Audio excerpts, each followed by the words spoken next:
Now we're back for part 2 here with Patrick Mulcahy, and we're in a different location this evening. We are in Youghal in CRY radio, community radio station. So thanks again, Patrick, for bringing me to this radio station. It's my first one I've been in. So how did you get into this job? Yeah, I suppose it goes back maybe 3 years ago, I suppose, and I met a guy called Barry Drake who was interviewing me at the Killer Point to Point 3 years ago, and he just said, "Geez, you're very good the way you speak and the way you do it. You come across very well." And he said, "Would you be interested in coming in, maybe on the odd Friday, every third or fourth Friday to preview the weekend's point to point, or talk about something about sporting wise, because obviously I have a huge interest in sport." And so I came in, and for the first couple of times came in quite nervous, didn't know what I was doing, was a bit lost. But then after a while I got the knack of it, and I suppose the key really is, Sarah, that you have to do a lot of homework and a lot of prepping behind it. That's the real key behind it. But I suppose just from the radio station side, I suppose it's a bit different from what I was used to, travelling around the country and working in point to points. You're in a kind of a lonely room, sound booted, proofed up room, speaking to yourself maybe, or someone on the phone, or speaking to someone in the room with you, but you don't speak to a lot of people, and that kind of changes everything really. And it went down a hit really after the first couple of weeks. Enjoyed it, first couple of months, and next thing I suppose, then I was asked to do a show on my own, then maybe 9 months later maybe, and that went well. So, but I've just, the grow or the love for it has just really taken off from there. And is it a hard industry to get into, Patrick? Do you think if you hadn't have met Barry Drake that perhaps you mightn't have gone down this road? Yeah, absolutely, Sarah. It's broadcasting is very hard to get into, and anyone in the broadcasting industry will tell you that you really are working from the bottom rung on the ladder. It's like snakes and ladders. You're working from box number 1 to try and get into, say, box number 60 to getting paid or getting yourself in the door somewhere, and then to work your way up then through the ranks to get up to the 80s and the 90s on that snakes and ladders board. It is a tough industry. You need a lot of experience. You need a lot of confidence going to it as well. Know what you're about, know what you're doing, have a good personality with your listeners as well. So yeah, it is tough. But look, hopefully I've spent 3 years here, and hopefully that experience will stand to me. Would you like to do this full time? Would you like to cover more shows? I'd love to do it full time in a full broadcasting regime. Obviously, where we are now, it's this is community radio, so it's all voluntary, pretty much. 98% of it's all voluntary. So the money we make is put back into the bills of setting up all the computers, or working the studios, or printing sheets, or whatever we do. That's it's a not for profit station, so it's community based. You have to include everybody. Over 100 volunteers in the station, and that's the real chunks of the picture here in community radio. Okay, so tell us about the shows that you actually do here for the radio station. How many times a week do you come in here? Yeah, so I come in here on a Monday midday, so there's kind of 5 to 5 weekdays. There's 2 daily slots where there's interviews and music done between 12 and 2 and 4 and 6 on a Monday to Friday basis. So I do Monday from 12 to 2, and that's kind of a mix of sporting reviews of the weekend. So I get a couple of interviews from the weekends, maybe point-to-point action if I was there, or maybe a horse racing meeting to talk about the Gaelic games, or any big soccer rugby match. Get all them reviewed, and play a mix of music as well. So a bit of chart music, 90s, 80s, mix it all up, whatever people request for, they get. So look after them that way. Friday then is I have a 2-hour sports preview programme called Drive Time Sport, and that is on from 4 to 6 on a Friday, and we literally go hammer and tongs from sport to sport, previewing from top to bottom all the major events, whether it's local, national or international. We try and cover as much as we can within that 2 hours, whatever the interests obviously the people have. And I've got feedback over people or from people that what they want on us. So that's where that is, and that's going really well. We've got a couple of good decent slots. Again, Barry Drake, who'll be very good at greyhound racing, he'd be an expert in that. Martin Murphy of Horse Racing Ireland has a 20-minute weekly slot looking at the weekend's racing, and rugby, soccer, you know, you name it, virtually we cover it. So you have a huge passion in sport, Patrick. Like, have you gotten into more sports because of this job, or were you generally always interested in a vast majority of them? Well, I was always interested in sport before I even did radio, or even started working with Seamus, actually, Sarah. There was often where I got up early on a Saturday morning to watch an Aussie Rules match from Australia, or a cricket match maybe. The Ashes might have been on over winter, and you get up to watch that. Or you know, the Olympics obviously is something I love as well. The 2 weeks was just non-stop sport. It's something to behold. But virtually any sport, I'd literally sit down and watch it, no matter what it is. You mentioned about any other sports I've got involved in. I suppose when I was younger, I loved playing hurling and Gaelic football in the local Gaelic athletics club, and I lost my way since I started working with Seamus. I kind of lost the kind of graw and love for that. But since I come back to the station, or when I made my move into the station, that love kind of for both hurling and football kind of came back. And I suppose that was the next thing as well. After Me on a Friday, we've an hour and a half show dedicated to hurling and football, played in both the local area in East Cork and West Waterford, in the county of Cork, and also on a national basis. And that's, I suppose, where I'm going to probably answer your next question. That's where my commentary basis comes from, because I was asked one night to do analysis for a game, or join in on analysis for a game locally at home in Killa. There was 2 local teams playing Youghal. I think it was Youghal and Carrigtwohill in a relegation game. And a wet, weepy, dreary night, but really enjoyed it. And the lad said, you know, Gene, you were very good, Pat. Would you come back and do that more next year? And I said, look, I'll think about it. So the next spring came, and the first rounds of the championship that season kind of started off, and we then went off and did a couple of games, and I was trying to get feedback off different people to see what it was like, and they were enjoying it, just to clean up in different bits and pieces. But took that advice on board, trying to make constructive criticism a good way about it, and it kind of went from there really. And since then I have completed 2 Cork County finals, 2 East Cork finals, I suppose, which would be East Cork hurling finals, which would be quite big in our area. You would have 2,500-3,000 people at the game, which would be very big for a local hurling game, and you would have maybe 1,000 people at home in the local nursing homes, or people at home, like say my own grandfather, who probably can't go to games or wouldn't go to games, now sits down and listens to all these games as I'm doing. Has taken interest now in GAA because he wants to know how all the local teams are getting on, which I find quite funny, to be honest with you. But that's the way it has fallen. And since that, then actually just past September in 2018, I covered my first soccer match, and that was the Lee Miller tribute match in Páirc Uí Chaoimh. And it was something, I suppose, we kind of proceeded to do as a community radio. We wanted nothing out of it, obviously. There was no commercial gain to be made out of it or anything like that, just that the game at the time wasn't going to be broadcast free to air. So we approached the organiser to see if we'd do it, and luckily enough the radio station asked me would I do it, and I said I would. And look, when you're growing up with watching players, the likes of Ryan Giggs, David Beckham, Gary Neville, Robbie Keane, you know, you grew up with these guys in the 90s and 90s. You sit down watching Match of the Day or Premier League Live, whatever you're watching, and these guys are your heroes.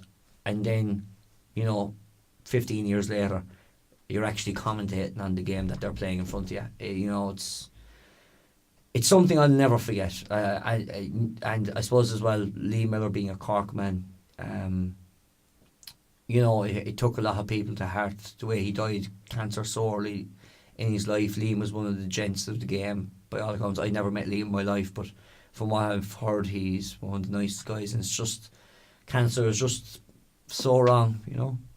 So all of the different commentaries and stuff that you do, Patrick, for GAA, for soccer, is it all linked through this radio station? So it's all aired out on the one station, or do you work for other radio stations? Well, as at the moment, it's just through CRY. It was just that one soccer match we did, and in 2018 we covered about 25 GAA matches, and I commentated on around 15 of those. Between both hurling and football, so all through the radio station, all teams that would be local to the area as well, we would cover, and we would try and cover as much as we can that would fit into the schedule neatly as possible, if you know what I mean. So yeah, it is all local, but it is all great as well, because it brings people to the game as well that can't get around, and that's what I love about it. That not that I love doing the game, and I don't get paid for it, and look, that's not a problem at all, but I love, say, for my own grandfather or grandmother who don't go to games, who don't have a very much a keen interest in local GAA. They might watch Cork playing an All-Ireland final in September, maybe in Croke Park, but when now, say, the likes of Father Neils are playing, Ahad or Clyne will be playing, Youghal or whoever it is, that they will now listen in and see, or listen to see who wins that game, and enjoy the coverage of it, because they recognise the names and the relations that they may, I suppose they recognise the older people who might be that be related to the younger people, so that's why they enjoy it so much, and I'm happy that they enjoy it. That's the most important thing, that once the people at home are enjoying it, I'll keep doing it. Yeah, well, that's it. If you have the family support and that, and they can relate to it, and it's great for you as well, because it pushes you to do better in yourself as well. Yeah, and that's the thing, Sarah. It's not just about the radio station. It's not just about me. But once the people around me are all happy, that's the key thing. Like. Okay, so Patrick, let's just touch on the ambitions that you have for the likes of these commentaries and radio station. Would you like to maybe work for RTE? Have you any ambitions at all? Yeah, I would. I'd be very interested. I see RTE are expanding their league fixtures at the moment, so if they're watching, I'm hoping for debate. But anyway, yeah, no, I would, Sarah, to be honest with you, because it's over the past 24 months that I've really taken this on, it really has lit up a spark in me to really thrive in these, and I do enjoy it. And I suppose for anyone that hasn't watched or has seen hurling before, Sarah, it's a really quick, fast-paced game. The sliotar can travel 60, 70 miles an hour up a field, and I suppose just a story from last year. I suppose our senior technician here and the program director here in the station, Justin, he was born in York, but he's born in York, but he's been living in Youghal for many years and was never at a hurling game before. And I said, look, we'll sort you out for a press pass to come down to the match, and you could see what it's like, because he couldn't understand the way we were talking so fast. People may not understand what you're talking about, but unless you understand the game, you actually don't understand why people are talking so fast. So if you sit down and watch a game and then listen to it on the radio, then you might understand. And I suppose that's what Justin took out on the day, because he went to a local East Cork hurling final, which would be quite historic and quite big in the local area. And funny enough, it was two teams that never won that title in the past 90 years of the championship. And the first thing he said to me after we finished the broadcast, he says, Patrick, now I know why you're talking so fast, because it's very hard to keep up with that, And it is, but look, it's something I love doing, and just trying to portray a picture, trying to paint a picture for the people at home, even though I'm not artistic, but that's something I like doing. Okay, Patrick. So, how do you juggle it all? I mean, you're doing GAA commentaries, you're in a radio station, you're working for the Bookmakers on course, you're not that long finished college. How do you juggle it all? Do you like to have a fast-paced life, just like the hurling match? Yeah, I do, I suppose. I like to be doing something all the time, Sarah. I don't want to be sitting down doing nothing unless I'm sitting down watching sport. I have to be up out doing something. And that's not chores now I'm talking about. Whether I'm working or whether I am, obviously, as you say, going to GA matches, doing commentaries in my local GA club, helping out the point-to-point committee. You know, it's very quick paced. I always wanted to do always want to do something all the time. Can't stop. You know, I've got that kind of, not the workload, but it's just that fastness in me, just to keep on going. Like, I suppose, like them Duracell bunny rabbits, I suppose, you can never stop, like, you know. And tell me this, Patrick, are Cork going to win in All-Ireland? And All Ireland. Or this All Ireland. Any All-Ireland? Any All Ireland. In the next 5 years, let's say. Well, say for this year, I suppose, Sarah, in 2019, in hurling, I would struggle to see him winning minor or under 21. The senior lads have a tough draw this year. They've got Tipperary in the opening round, which is very tough at home. And then they have to go the following week to face off against the All-Ireland champions in Limerick. Of course, backed by JP McManus. A very tough game away from home. Limerick are going pretty well. But you would hope that Cork could, if they can't defend their Munster Championship, that they can make second or make the third place playoff and get into an All-Ireland quarter final. They were unlucky last year, really. I suppose they played the best 62 minutes that they played all year in that semi-final, but I suppose it was all about that save that Nicky Quaid made. Next thing, all the subs come on, Sarah, and turned the game inside out, brought extra time, and Cork were just out on their feet in at that stage and just didn't have the subs to bring on, I suppose, and Limerick did. That was the difference on the day. And, you know, look, you can't begrudge Limerick.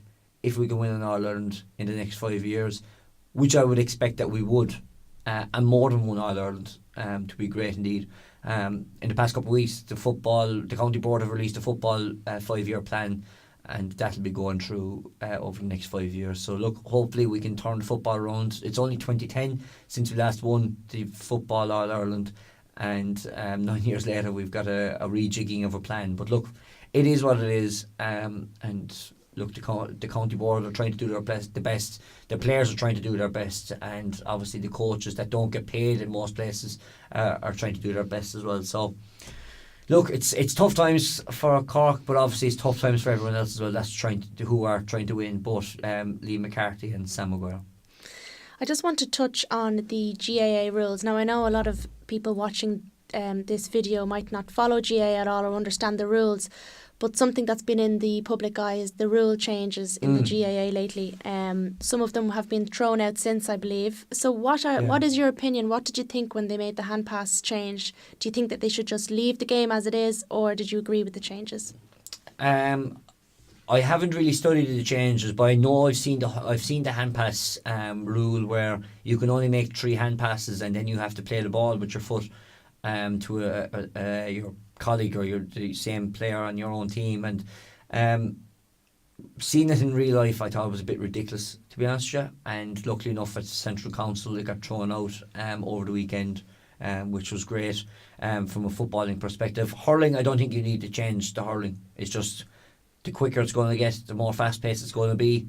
The players are going to have to adapt to it, and that's just the way it is. The only thing that will change in hurling is the different systems that teams will have, whether they have a sweeper, whether they go 15 on 15, whether they play 7 defenders, 1 midfielder and 7 up front. You know, the different systems that teams have. So that's basically it. In football, it just needs that little bit of a spark where football teams are playing a lot more defensive. They're playing a lot of park the bus as well, and that just needs a little bit of change as well.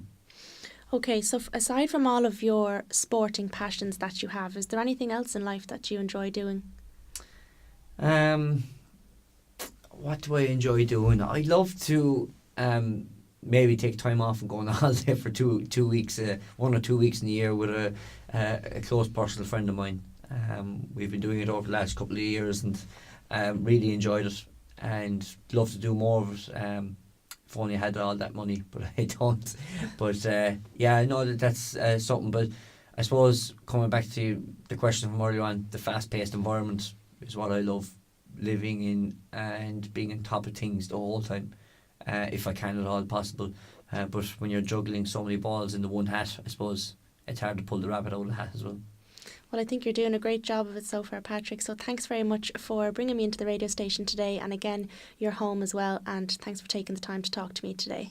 Thanks, Sarah, and thanks to Star Sports as well for asking me for this interview. Hope you've enjoyed it, and I'm sure I'll catch you all very soon. And finally, just as well, Patrick, if people want to follow you on Twitter or Facebook, are you available on all platforms? It's available on all platforms, on LinkedIn for any job adventures that may be out there. But Facebook, Patrick Mulcahy, and on Twitter at PAMUL Sport, so PAMUL Sport. So that's where you can get me most. Great. Thanks, Patrick. Cheers, Sarah.